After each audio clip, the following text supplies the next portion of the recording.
Howdy, travelers. Finally got my reading done, got all my research done, got all my notes done. And so we're going to get started with this particular reading. And it is, as you can see, what comes next, the House Speaker. And so yesterday on Twitter, or a couple of days ago, I posted a picture of the Nostradamus spread. And then at Zuno Media over on Twitter was saying she hoped that Representative Jeffries would become the House Speaker after all is said and done, because I give Kevin McCarthy till July. He is not going to remain Speaker of the House. There is a plot against him, and I don't think he even realizes it. But as I was saying over on Twitter, you know, he was ignoring the universe's course correction, 15 votes. The universe was telling him, you know, you shouldn't be doing this.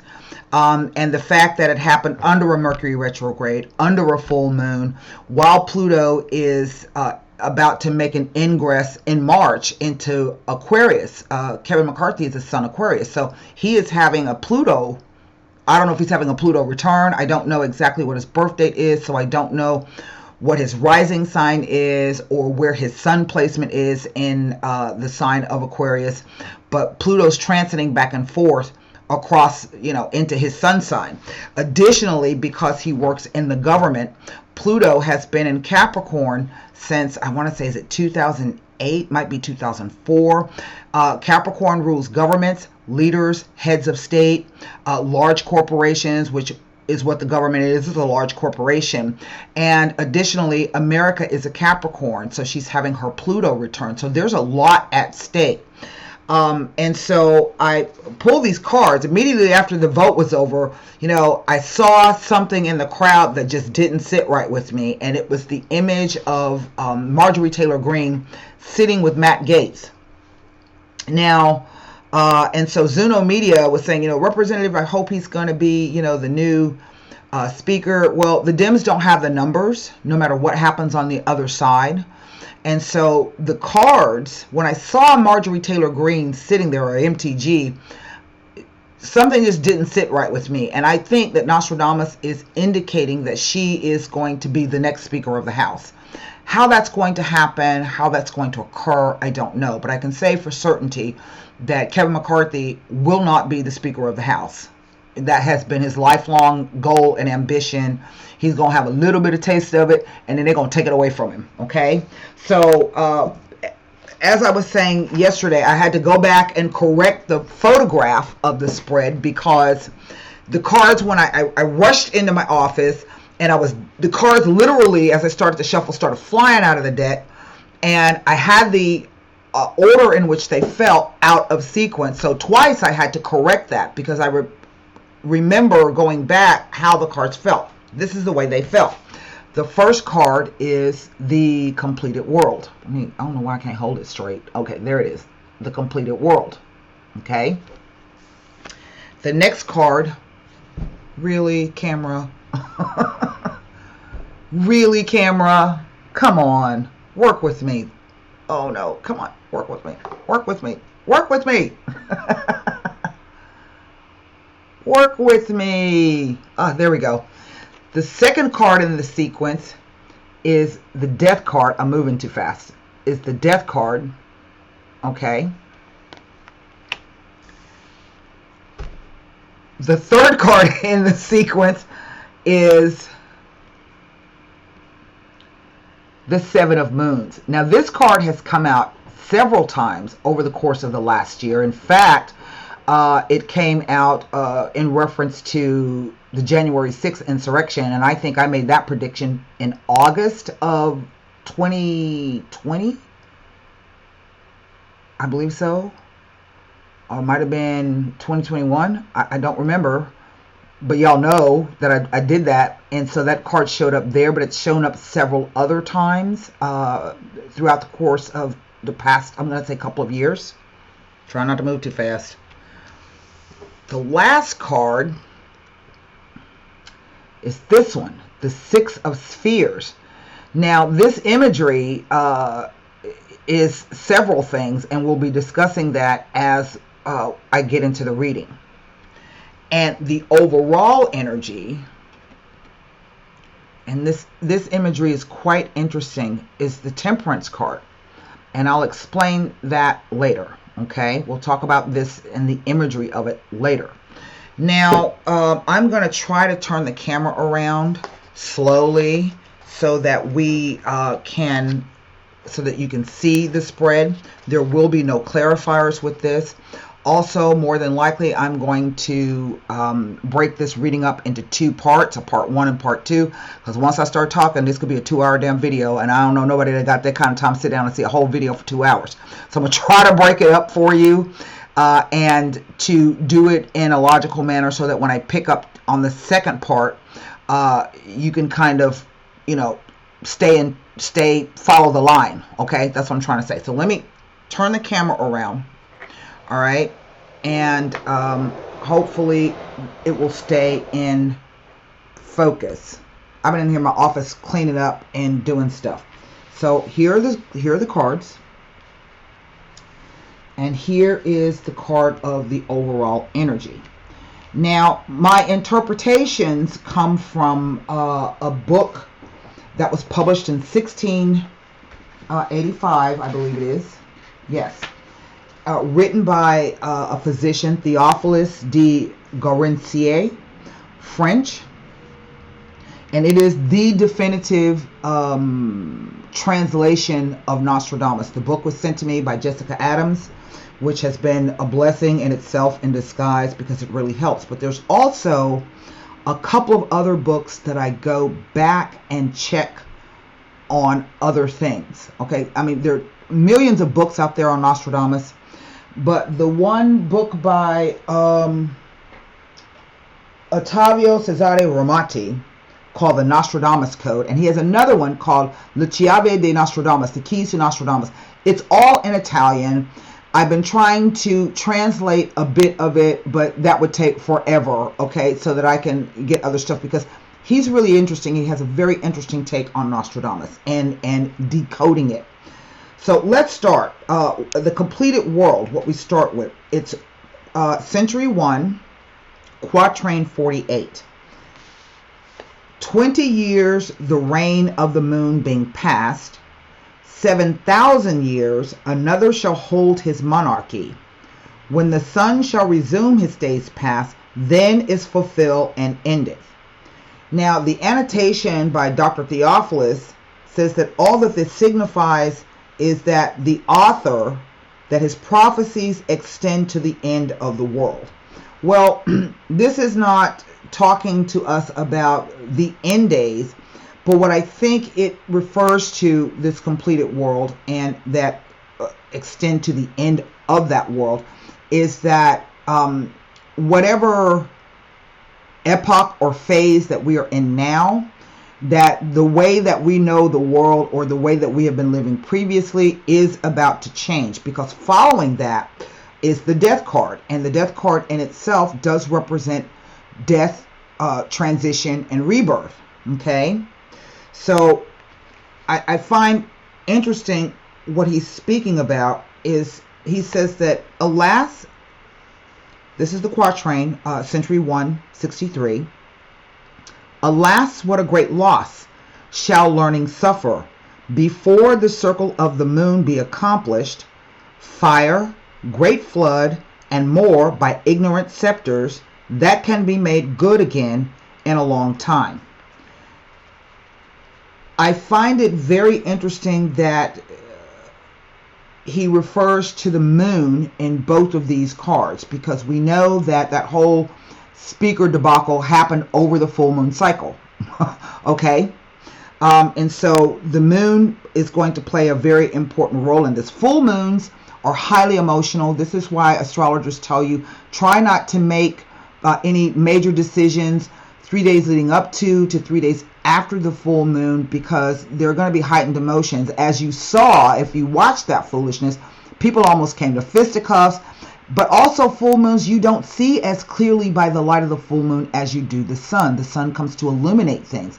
And you know, there was a lot of whispering going on around there. So the decision to elect the speaker, McCarthy, as the Speaker of the House came at a time when there were heightened emotions, but also there are lots of things we are not seeing clearly. This is going to have far-reaching consequences and effect, okay?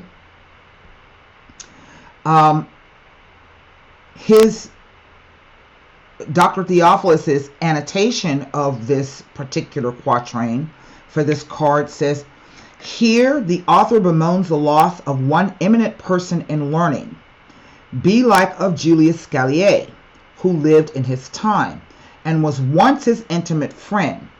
The two last verses, that great miseries as fire and flood shall happen by the ignorance of princes."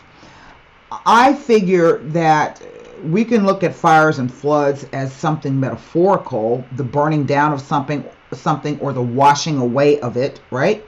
But it could also be the idea of climate change.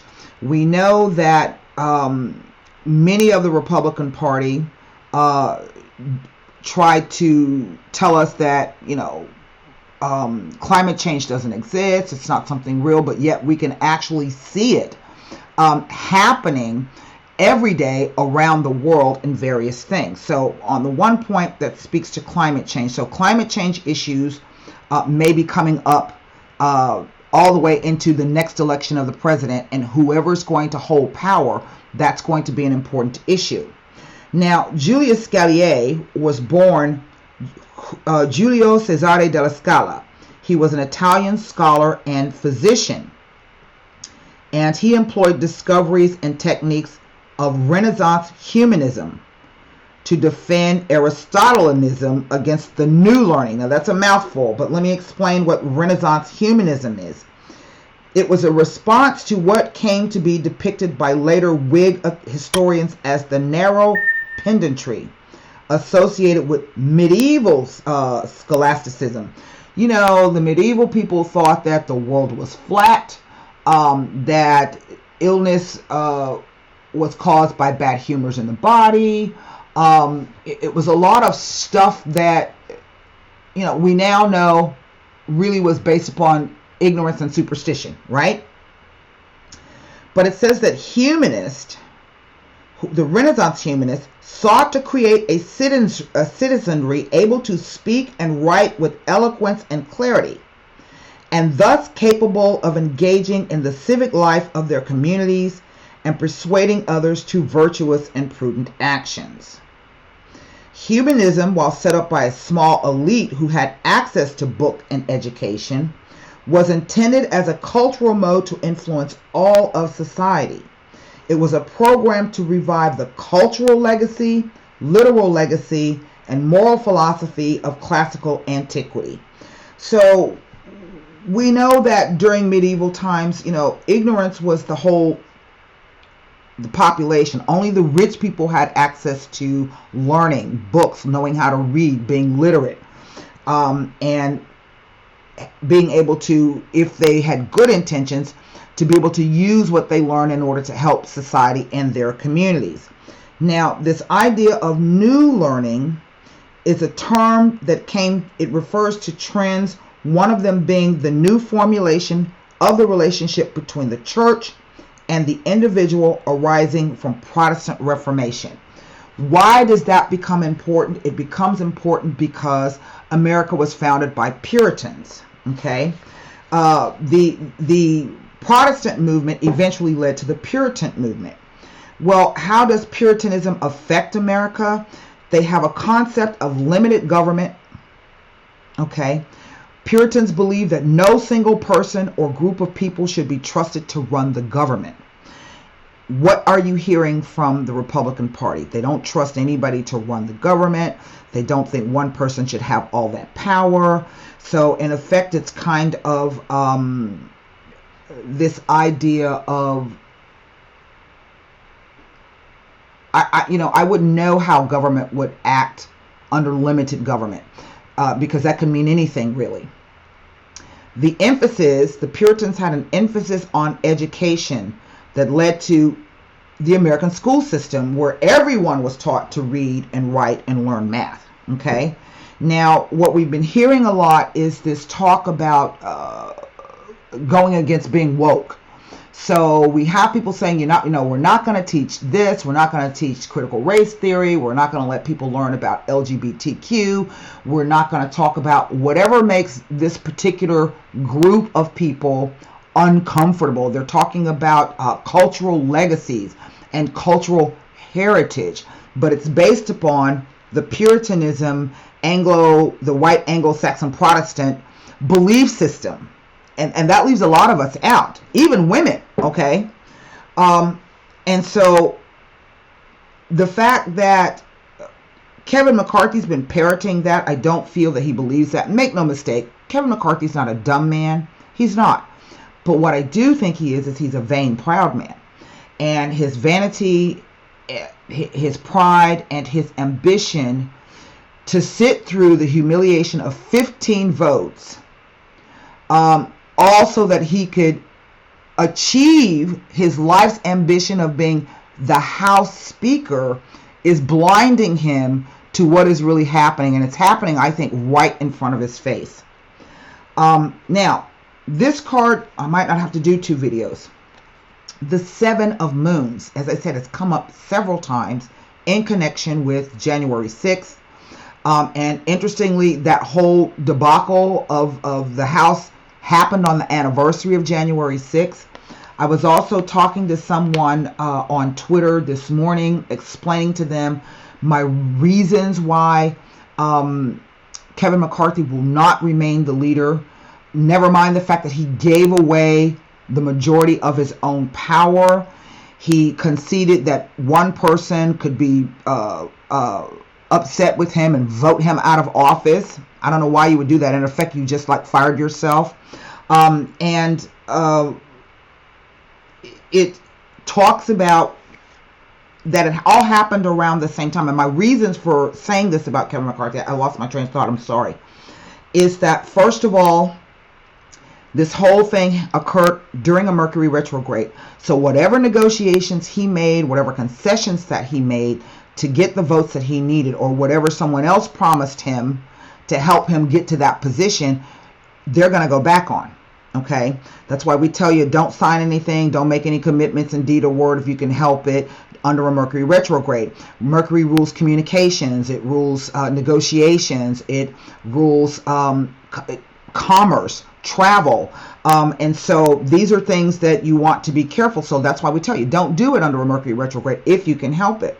The second reason is because it occurred on the full moon. As I just told you, we don't see as clearly by the light of the full moon. Decisions are if they're made, are based purely on emotions and not logic, which Mercury would rule. But if Mercury's in retrograde, nobody's thinking clearly, right?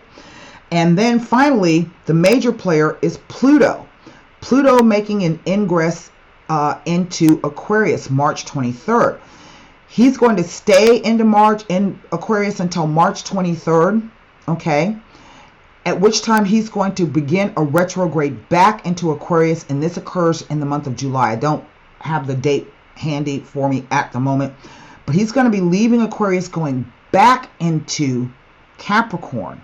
So this is a redo of everything that has just happened, all right? So this card says, the divine word shall be struck by heaven, so that he shall proceed no further. The secret of the close keeper shall be so closed up that people shall tread upon and before it. Now, as I said before, by imagery, to me, that card, hands on the city, spoke to the attack on the Capitol January 6th of last year.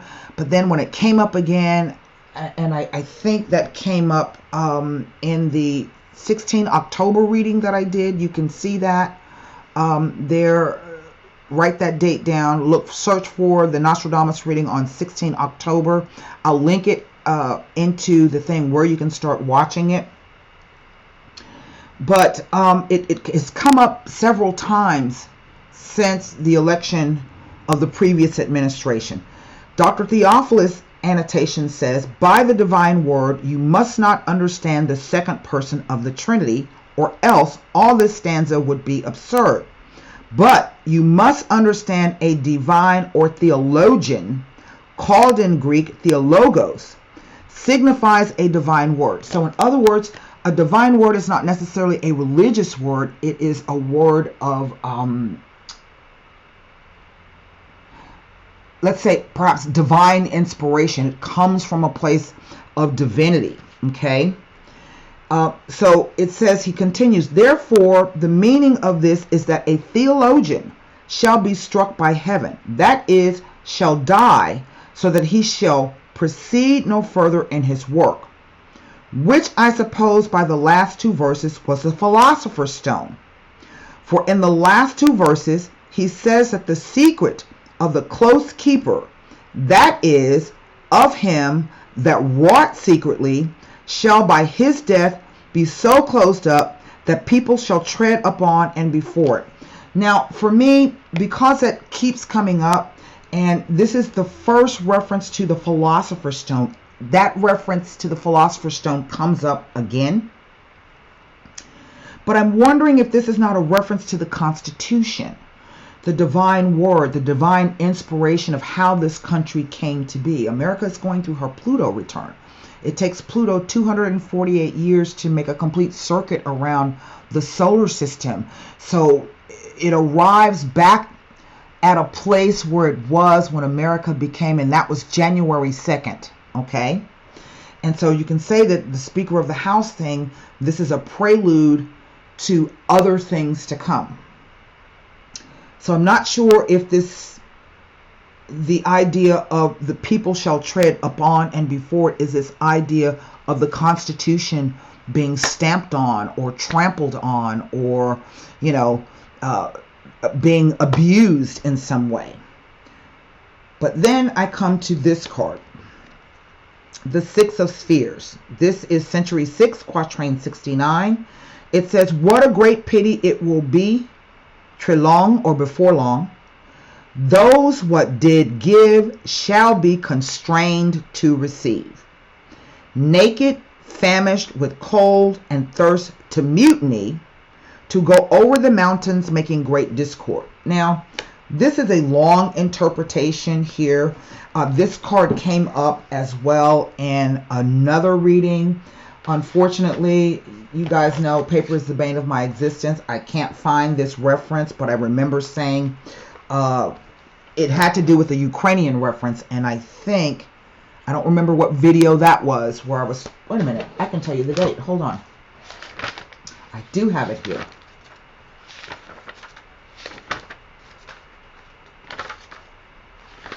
I wrote it down.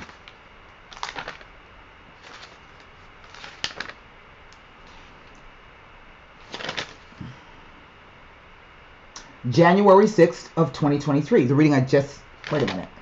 Nope, that's not it. It was a Ukrainian reference.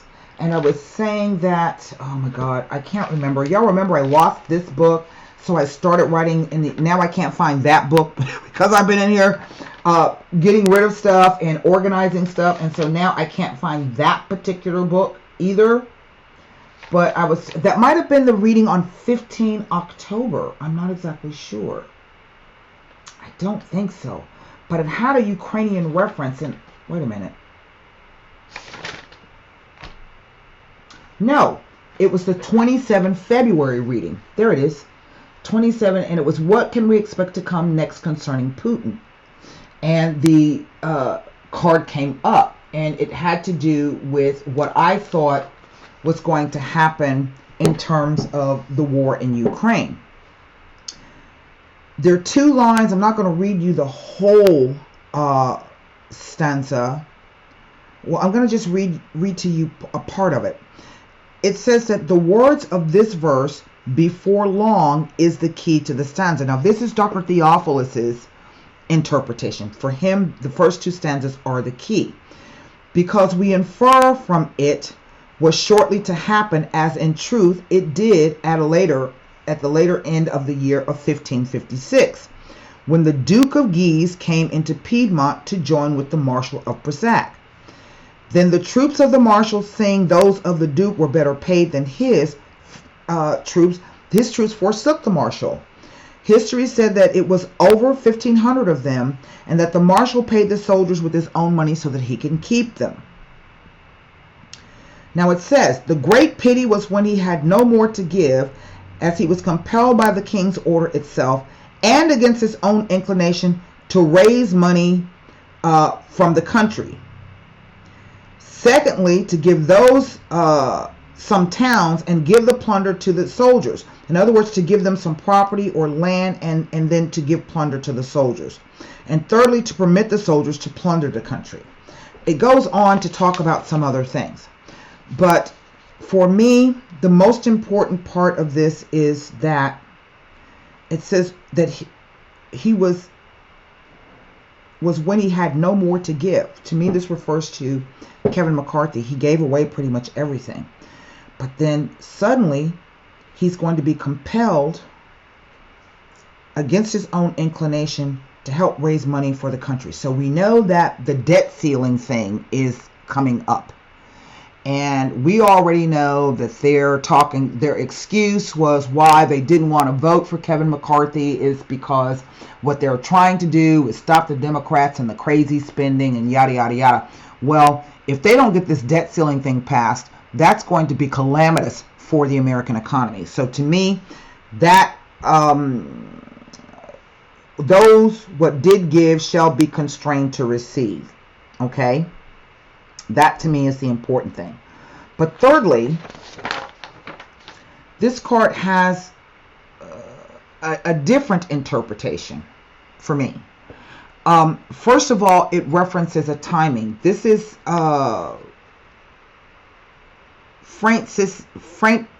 Saint Francis of Sales or Sales. And our current Pope, Pope Francis, well, one book, let me change that. One book says this is Saint Francis of Sales. There's another book that says it's Saint Francis of Assisi. Saint Francis of Assisi was a Jesuit, okay? Pope Francis is known as the Jesuit. So for me, this is a timing, okay? Don't ask me how this image gives me that, but it does. But also the imagery of Trump's involvement with helping McCarthy, the imagery of an old man with people bowing down to him, because it was said that he made phone calls throughout the thing asking people to support him. Okay? But thirdly, and don't ask me where this is coming from, but when I first saw the card a couple of days ago, there's somebody else in the background that we don't know about who's actually pulling the strings. And to me, this individual over here on this side receiving the word is Matt Gaetz. And this individual, the female, is MTG, Marjorie Taylor Greene. Okay? Now,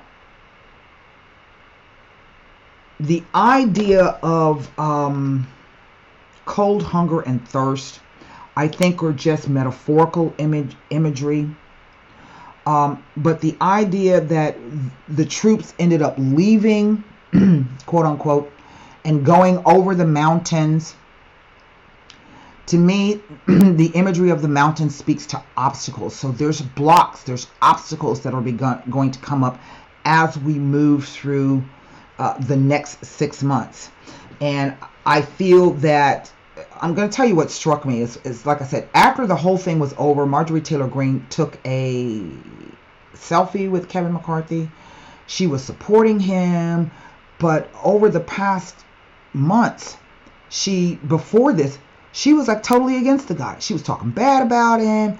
It was said that she told him outright that she wanted his job. She was trying to get dirt on him. She and Matt Gaetz were talking bad about him. And so her complete turnaround is what strikes me as being odd, because she was sitting right next to Matt Gaetz, but she's, championing, she's rooting for, I can't say the word, she's rooting for McCarthy. And the two things just don't jibe for me. It just doesn't, something is not right with that particular picture. So the last card, the day that she shall be saluted as queen. The next day after the evening prayer, all attempts being summoned and raised up, she that was humble before never was so proud. Dr. Theophila's interpretation is, it is a woman, belike of a small fortune, who coming to be a queen by her humility, the next day after evening prayer she shall appear proud as the like was never seen. Well, we saw her glee in the fact that he finally, after 15 votes, was able to become elected. But I found some articles and links that you can go back and read where before she was completely against this guy.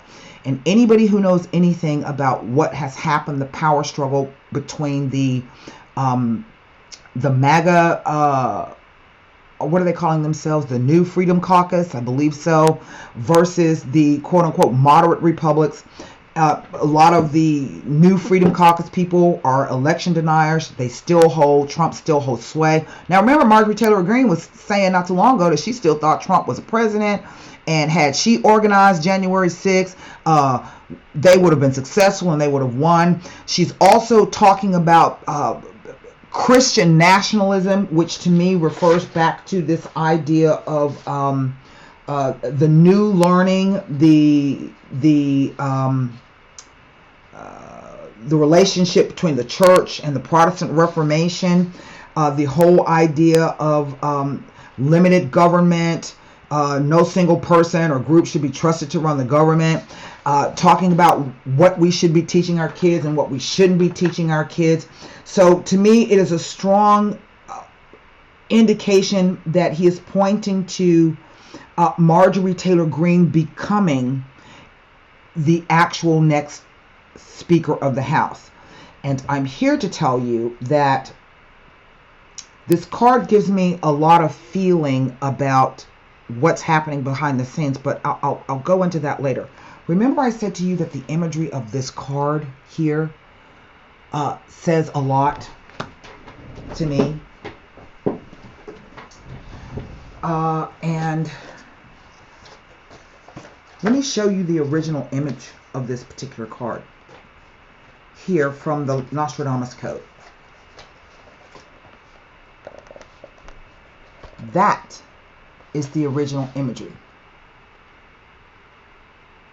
Okay? As you can see, they cut off a few people here in the background. But let me explain to you what it means based upon this book. The Pope. Pope 31. Names the Pope. Well, I don't know what Speaker of the House this is. I don't know if he's Speaker number 31. I don't know if he's Speaker number 142. I don't know. But let's just say, for general intents and purposes, we're looking at someone who's considered to be a leader. It says he's holding the Cross of Lorena. Well, let's just say, for instance, we can look at that as the gavel, okay? The House Speaker. Because a cross infers power and authority no matter what shape that it comes in, right? But if you'll notice, and it's hard to see, so I'll show you in the image. The staff is on fire, and there are dice at the bottom. Okay? Let me show you let me read to you what it says. And I'm going to show you this image again. It says, Pope 31 with the Cross of Lorena, which is being burned by destiny, symbolized by the dice and the fatal number 6. So January 6th, the number 6 keeps coming up. It says the populace turns its back on him while women reach in yearning for his cross. So the fact that the populace turns their back on him, I don't think necessarily that this is meaning that the American people are going to turn their backs on Kevin McCarthy. I think this means that the populace inside his particular caucus are going to turn their backs on him for many and varied reasons. In fact, to me, the metaphorical gavel being burned in the fire with the fatal number 6, the roll of the dice, also speaks to the 6th month of the year, July, for me. Okay? And it says the women will be yearning for his cross. To me, that says that there's one female that we see reaching for the cross, the metaphorical gavel. To me, that is Marjorie Taylor Greene. Okay? Waiting in the wings to take power away from Kevin McCarthy. Now, look, I could be wrong about this, but my guides and my intuitions are telling me no, that it is not. She is poised. She's highly ambitious. I also get the sense that she and Matt Gaetz have been behind the scenes doing things. Remember I said to you that there's another individual here, I think, pulling the strings. The feeling that comes up is it has to do with Ron DeSantis. I just feel that they're clearing the way for Ron DeSantis to come in. I don't have anything to base it on other than my own intuition. But again, the idea is that there's someone else that hasn't really stepped forward yet. Kind of like not necessarily taking orders, but giving orders, orders being received, but someone being, for lack of a better term, venerated. But we don't know about it. And this card to me has the energy of this card.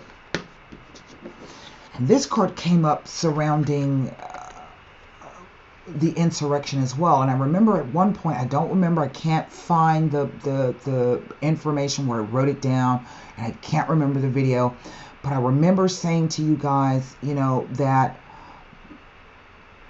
about the insurrection, that the military, they have to follow lawful orders.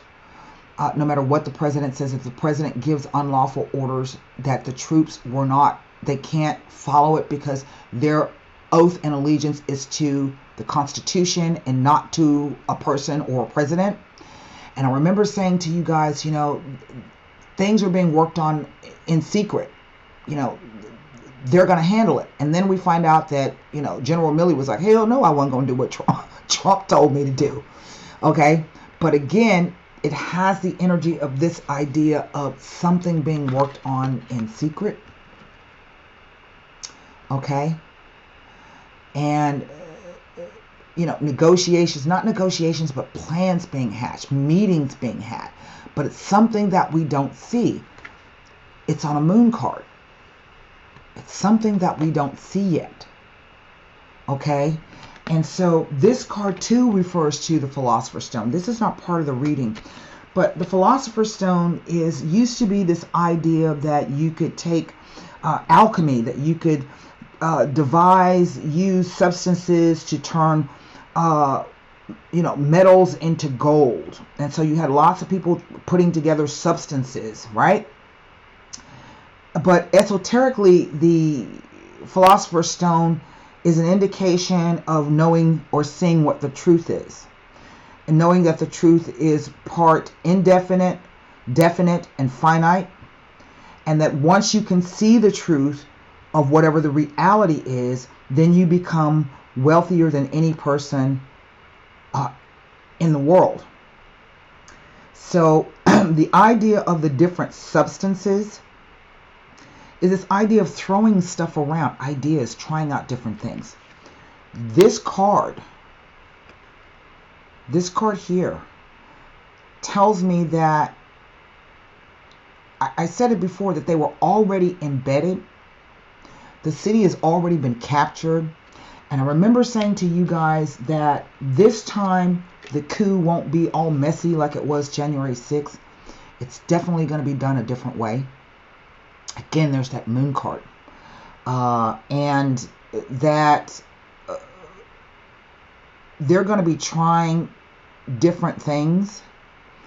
It's already in the works. I think we're already starting to hear or glean with bits and pieces of information. Because the first thing they have to do, the new majority party in the House, the first thing that the Republicans always do is they get together and they get on brand. They get a message. And then they stick to that message like glue. Okay? Everybody says the same thing. And that whole idea about, well, we're tired of big government spending and we're tired of this and we're tired. Well, the debt ceiling vote is coming up.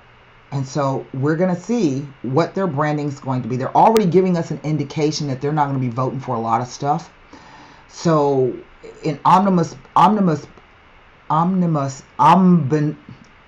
bills, there could be money in there for Ukraine. There could be money in there to continue funding medical research, operating social programs.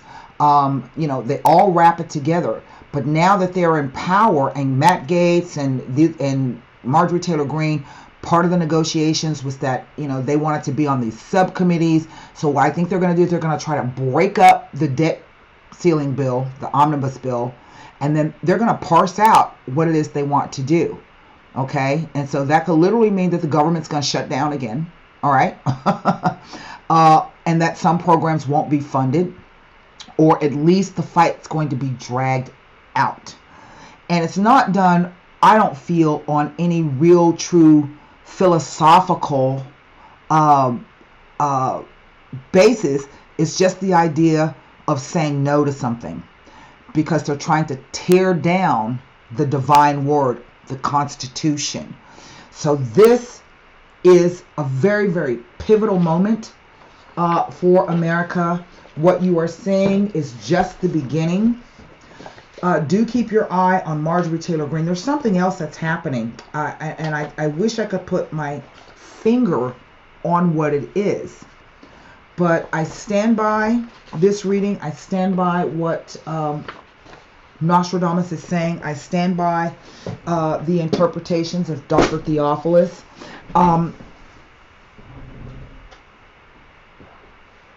This is going to be another coup, but a different iteration of it. It will appear differently. But the aim is still the same. And there's going to be one person who's going to give the word that that's it, Kevin's got to go. And waiting in the wings is Marjorie Taylor Greene. For her, she would gladly do that because she wants to show up Nancy Pelosi. She would only be the second woman speaker in the country. But this time she's coming from the opposite side of the aisle. And if she can whip those votes to go against whatever this current administration is coming in, and if they can delay and stall and negate until the 2024 election, they will have achieved their aim. That is the plot that is afoot. And I keep telling you guys, something is not right. And keep your eye on Marjorie Taylor Greene. And mark my words, Kevin McCarthy is going to be gone sooner than them 15 votes that it took to make him the speaker. Now, below this video, as I said, I went back and pulled up some links, a few articles for you to read. Listen. I'm sure somebody out there watching is going, who is a staunch Republican, diehard, or is part of that new Freedom Caucus belief or whatever, is going to come up underneath the video and say, I'm full of shit or whatever, blah, blah, blah, blah. They're free to do that. As I say, I stand by my cards. I stand by what Nostradamus has to say. I'm not asking you to believe me or agree with me. I'm just saying, open your eyes and ears and be aware of what is happening, because there's a lot of stuff we don't know yet. There was a lot of whispering and things happening behind the scenes during that vote. And don't you think it odd that it took 15 votes and just a few people were able to keep him, and I think they did it just to screw with him. But it's a foreshadow, okay? It's a foreshadow. And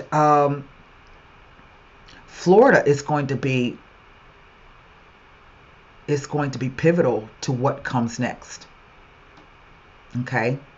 And again, I think, and I remember I kept telling you guys Ron DeSantis has a secret. And I never did do that reading because the cards I kept pulling, I just didn't understand. There were several cards pulls that I did, and I didn't understand what the cards were saying, so I didn't bother to do the reading. Well, it could be because the timing wasn't right for me to know that information or to be able to understand what the cards were telling me. So I'm going to pick one of those questions and go back to see what it was. But the way that Ron DeSantis won the governorship, with the way that my dumbass governor over here in Texas won, and the whole idea of them getting together, sending people, trafficking people up north, something is up with that. There was some kind of deal struck between them. And here's what I'm going to tell you. This is what I think. I think that they figured out a way to get around someone looking at the voting machines. Now, hear me out. Because we know we kept hearing all the time from Trump, you know, the machines were rigged, they were counting votes, they were changing votes, bada, bada, bada, bada, bada, bada. And we know that wasn't true. But that's how disinformation and conspiracy theories work. You put the information out there that you know is untrue so that when the thing actually does truly, really happen, nobody's going to believe you. Nobody's going to believe you. So the 3 questions were, the secret that that Ron DeSantis had.